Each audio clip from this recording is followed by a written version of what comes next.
It's so sad that you can't get any inheritance. Your fate is like garbage. Madeline's face was filled with a triumphant smile. It seemed to be a blow to me, who had turned pale after hearing about my husband's inheritance. Yeah, that's right. It's a waste even though you took care of him for so long. Our choice seems to have been correct. Benjamin also laughed loudly in the same way. He showed his teeth in a satisfied and nasty way, as things were going according to their plan. Oh, no, why? I was still confused in my head, unable to believe the procedure for my husband's inheritance that was read out.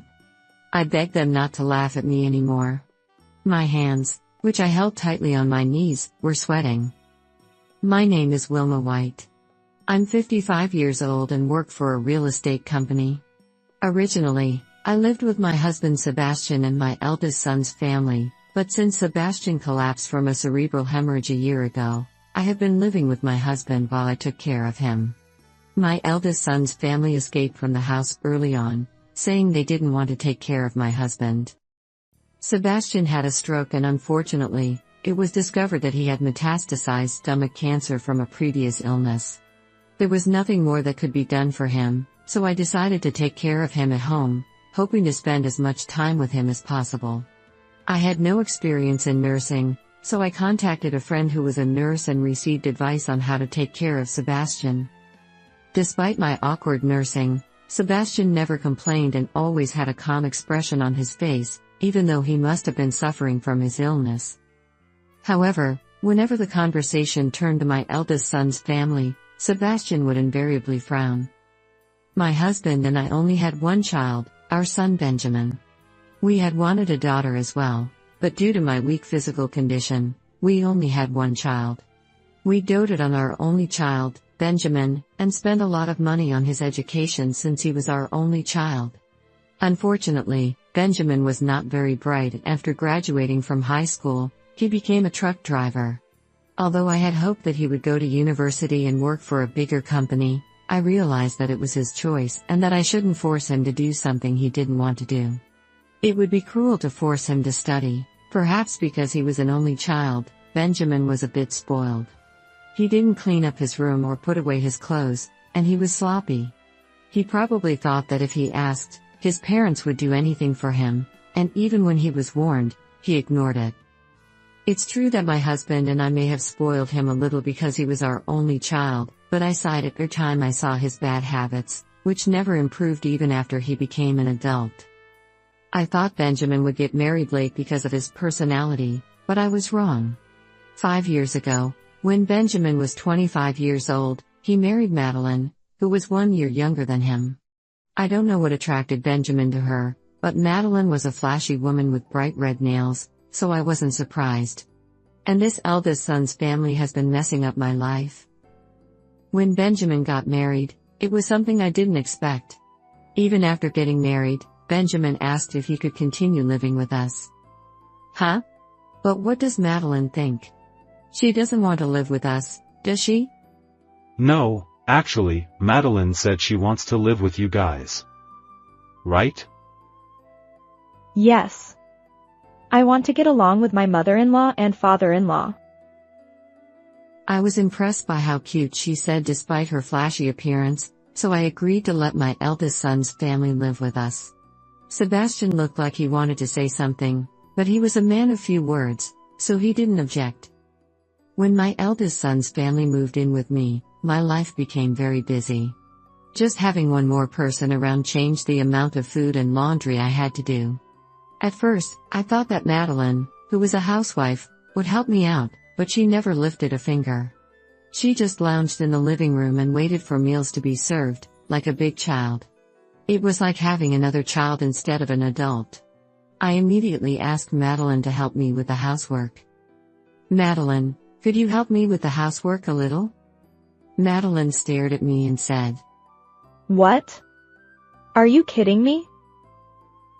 And put her hand over her mouth. Were you the type of mother-in-law who bullied me? Ugh, I'm not good with that kind of thing. I was speechless at Madeline's words. I couldn't believe it. I'm not bullying you. I just said that if we're living together, we should share the housework. Even though I was speaking the truth, Madeline looked flustered and ran over to Benjamin, as if she was a child clinging to her mother after being teased by her siblings. Benjamin said, Mom, don't blame Madeline. She's nervous because she just got married. Benjamin came over and complained to me. I'm not blaming her. I just pointed out something that is natural for a person to do. That's scary for Madeline. You need to realize that you're in the position of a mother-in-law. Well, Madeline, who was hiding behind Benjamin, smiled faintly as if she had won. This bride makes it all strategy. She must have wanted to live with me because she didn't want to do housework. Certainly, she doesn't look like she can do housework at all. It was my mistake to start living with her carelessly. Anyway, Mom, do the housework, please.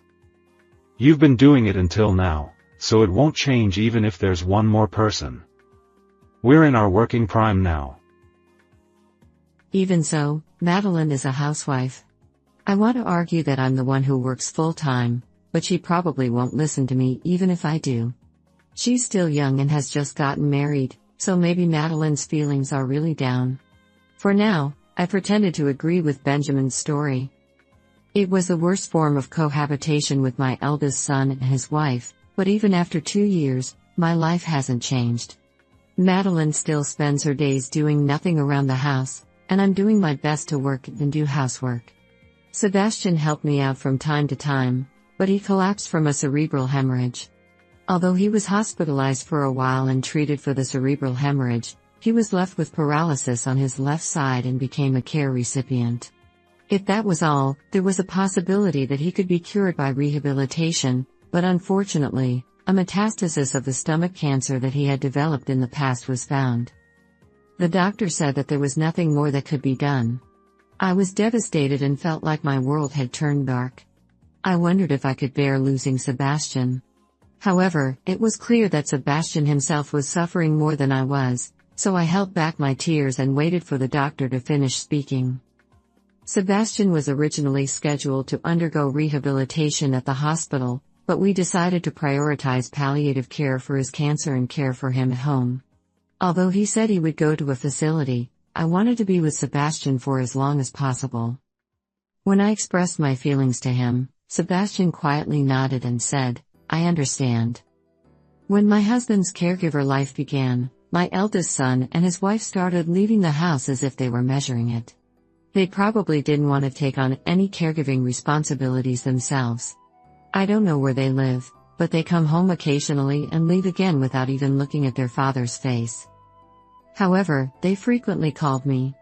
The first time Benjamin called me, I was skeptical about why he was calling when he wasn't taking care of his father. Hello, what's up? Oh, Mom. How's Dad doing? What? Even Benjamin was worried about his father. He never seemed to be straightforward.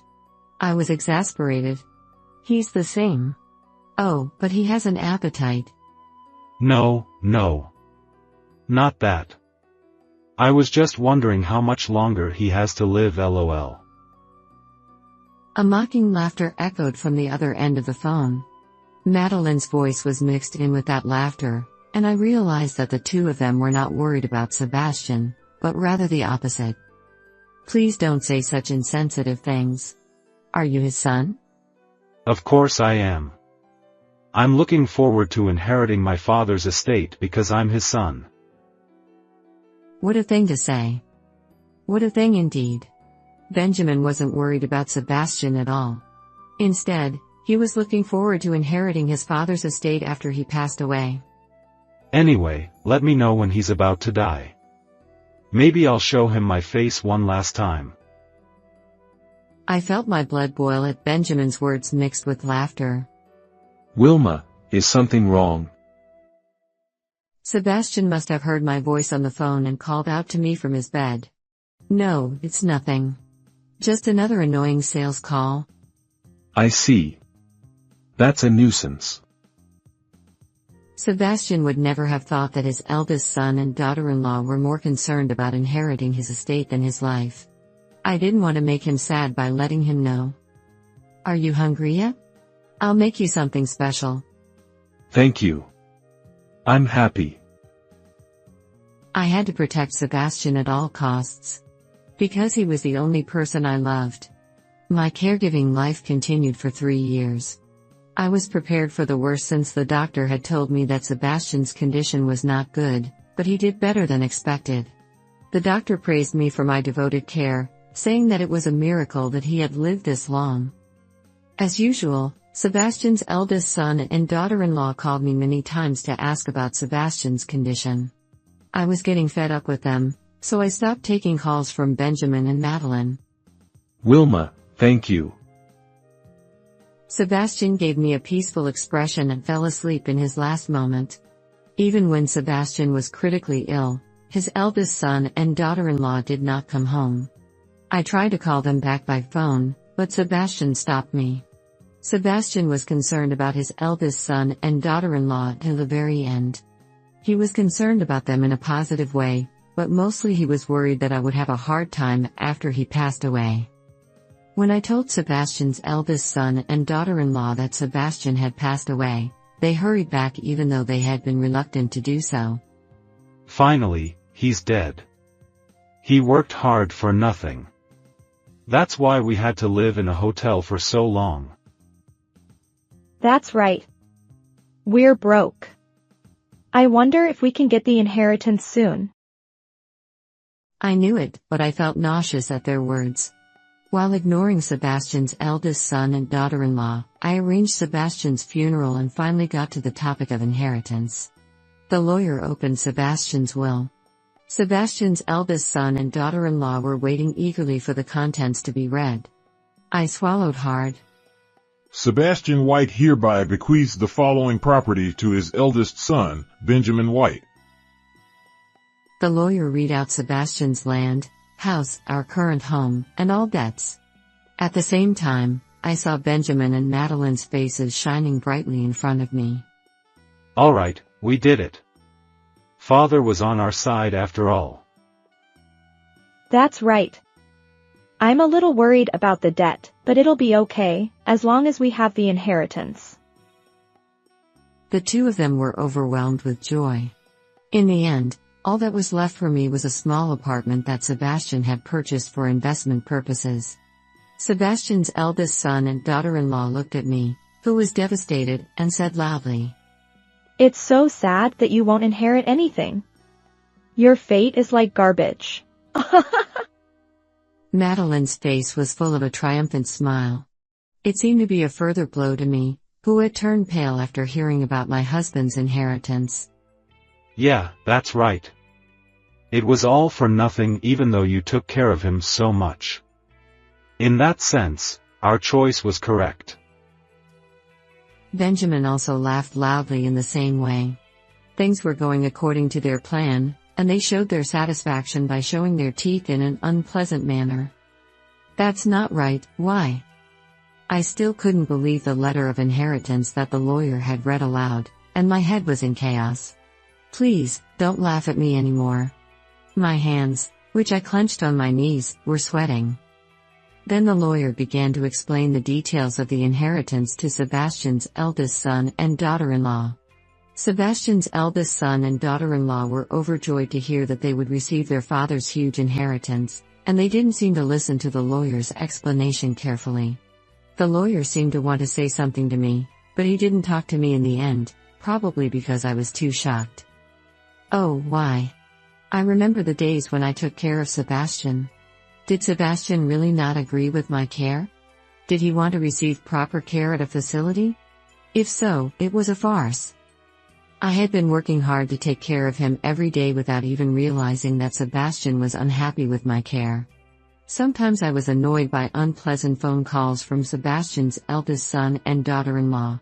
I desperately tried to hide the contents of the phone calls from Sebastian because it would be bad if he knew. I didn't want to make Sebastian, who was sick, sad. That's okay that I was the only one who was troubled by that couple alone. That was the only way I could think of to protect Sebastian. I wonder what will become of me from now on. My life, in which I lost my beloved and didn't receive a single penny of inheritance, is. I was crying alone while the eldest son and his wife were listening to the lawyer's story with a happy expression. The next day, I moved to a small apartment as written in Sebastian's will. I really wanted to feel Sebastian's presence a little more at home, but Madeline said, "This is our house. Get out quickly." So I gave up and packed my things. The apartment I went to with a heavy heart had one living room and one bedroom, and a small kitchen. It might be just right for living alone. This room was originally purchased by Sebastian as an investment, but he fell ill soon after and it was left unused without being rented out. The shelves, TV, air conditioner, and other furniture and appliances are all available. Since I was able to check the electricity and water and they worked properly, there should be no problem living here. The walls and floors seemed to have been renovated, and there was a new house smell in the air. It was as if telling me that Sebastian was no longer in this world, and it made me feel lonely. I was reading a book as usual in the house for a while, but I suddenly noticed a large, unfamiliar square box-like object on the tatami mat. I was curious and approached it, and it turned out to be safe. It was big. It seemed to be a commercial safe, not a household one. I can't believe there's something like this. But I don't know the passcode. The safe was the type that pressed a 4-digit passcode with buttons, and I couldn't do anything because I didn't know the passcode. I thought of what Sebastian might have said as the passcode. Come to think of it, he had set the password to unlock his phone to my birthday. I tried pressing my birthday, and with a light sound, the lock opened. Well, I was surprised that the key had opened, but there were many things crammed inside. A large white bag that had something inside and was bulging occupied the safe, and there was an envelope underneath it. Something he wrote? Rather than checking the contents of the bag, I cut open the envelope of the letter. To Wilma, I'm sorry for what happened. I asked a trusted friend to put this letter in your home safe. You must be feeling very disappointed right now. I'm really sorry. Please bear with my excuse for a little while. Sebastian first apologized for leaving me behind and not being able to leave anything but a small apartment. I felt as if Sebastian was right in front of me and read on intently. I couldn't do anything when I saw Benjamin and Madeline saying terrible things to you and forcing you to do housework. I was angry, but I often came home late from work and was too tired to scold them when I got home. I'm really sorry. If I were gone, those two might do even worse things to you. That was my only worry, and I was worried about what to do every day. I see. I had been desperately hiding the contents of the heartless phone calls from Sebastian's eldest son and daughter-in-law so that Sebastian wouldn't know, but Sebastian was worried about their tyranny. Finally, I came up with a strategy. Inheritance. In that will, I gave almost all of the inheritance to Benjamin and nothing to you except for the apartment. You must have been disappointed. But listen. What Benjamin inherited is almost worthless, just junk. What? What does that mean? Benjamin should have received all of Sebastian's fixed assets. In other words, all of Sebastian's property. And that's junk? Ask Benjamin for details. He'll probably call you angry anyway. But more importantly, I've entrusted you with all of my property. You may have already seen it because I put it in the safe. That's the only way I can think of to protect you right now. I really wanted to be with you and live together longer. But I've already been called away, so I just wanted to thank you for supporting me and taking care of me until now. Thank you, Wilma. I've always loved you. My vision was blurred with tears. Tears fell on the letter, and Sebastian's handwriting was blurred. I took out a white bag with trembling hands and opened it. There were countless bundles of $100 bills inside. The total amount might be hundreds of thousands or even millions of dollars. If I were to live alone, it would be more than enough money for me. Thank you, I said. I held Sebastian's letter tightly in front of my chest and cried until my tears ran dry. A few days passed. Thanks to Sebastian's inheritance, I was able to spend my days peacefully. I returned to work after taking a break for caregiving and was enjoying my fulfilling days. Then, on a Sunday afternoon 2 weeks after moving into this house, my smartphone rang. I looked at the screen to see who it was, and my heart skipped a beat when I saw the name Benjamin. As Sebastian's letter had said, Benjamin was calling me. "It's okay, I have Sebastian with me." I answered the phone calmly, no matter what he said. "Hello, it's me." Mom. Where are you now? "In the apartment your father gave me." That rundown apartment. How can you live there? "Well, it's okay. How about you?